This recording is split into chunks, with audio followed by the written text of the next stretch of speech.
My name is JD Carling. I'm the owner of CARD and Central Florida's Minimalist Architect Builder. The CARD approach to architecture is to design things as simple as possible. And the way we do that is we gather as much information as possible about the project on the front end, and that kind of creates a project DNA, if you will. And when we're designing, we try to underscore that simple idea throughout every layer and every portion of the project. In the case of the English house, we saw a really unique opportunity to build in the center of Winter Park on a smaller lot.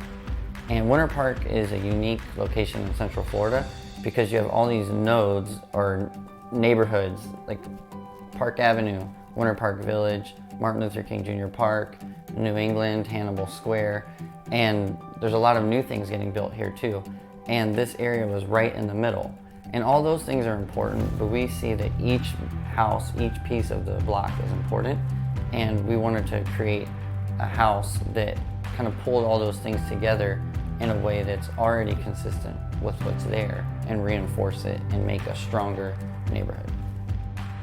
Along the street where we built the house, we wanted to make this house engage the sidewalk and engage the passerby in a way that didn't make it feel like you were walking down a cold street with a bunch of garages on the front or nothing that was inviting.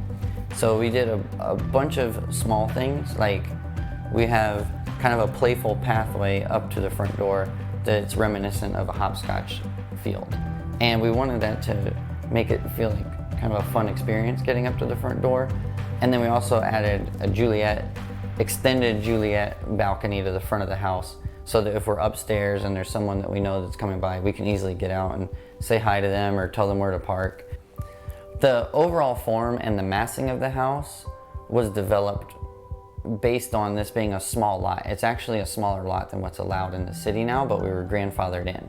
So the setbacks they imposed upon us and a large live oak that the city wanted to keep directed us into making a simple volume for the house. So we kind of looked through the code and found that if we made the house 25% glass, we could keep a simple volume. And that was something that we wanted with this house, was to have as much natural light passing through the full length of the house.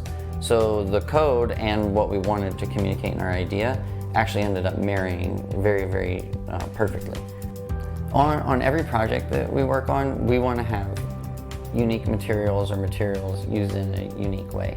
And to keep with an idea of simplicity and minimal joints, minimal lines, on the exterior, we chose a corrugated metal, but it was a micro corrugated metal, which is not common, and we got special engineering for it and custom corner pieces done that you can't get off the shelf. And the reason we wanted that is to make the corners of the building as tight and as sharp as possible.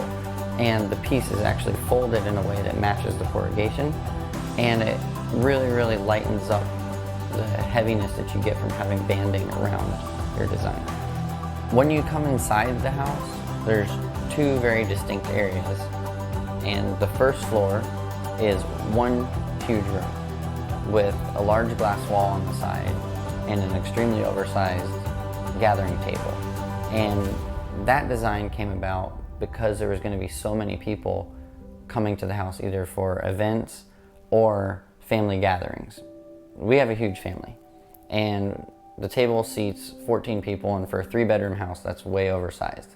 But it gets used all the time. So the idea of this large volume for gathering on the first floor has been very, very, very useful over the years.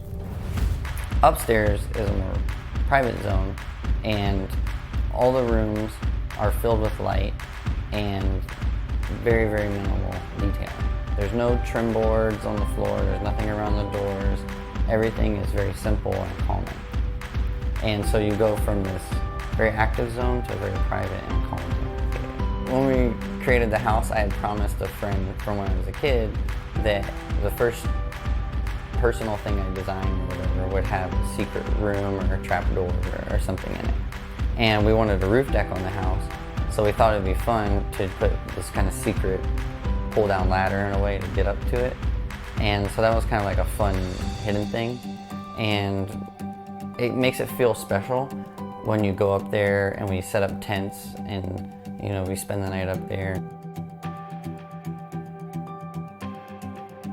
And so each project we want to give as much attention as possible, as much care as possible to creating something that's unique. And if you're only going to do something once, it should also be something very unique, something that hasn't been seen before. You want that to be something that you've got creative ideas that you've pulled into, that you're communicating and manifesting in the world. In a car, that's what we want to do.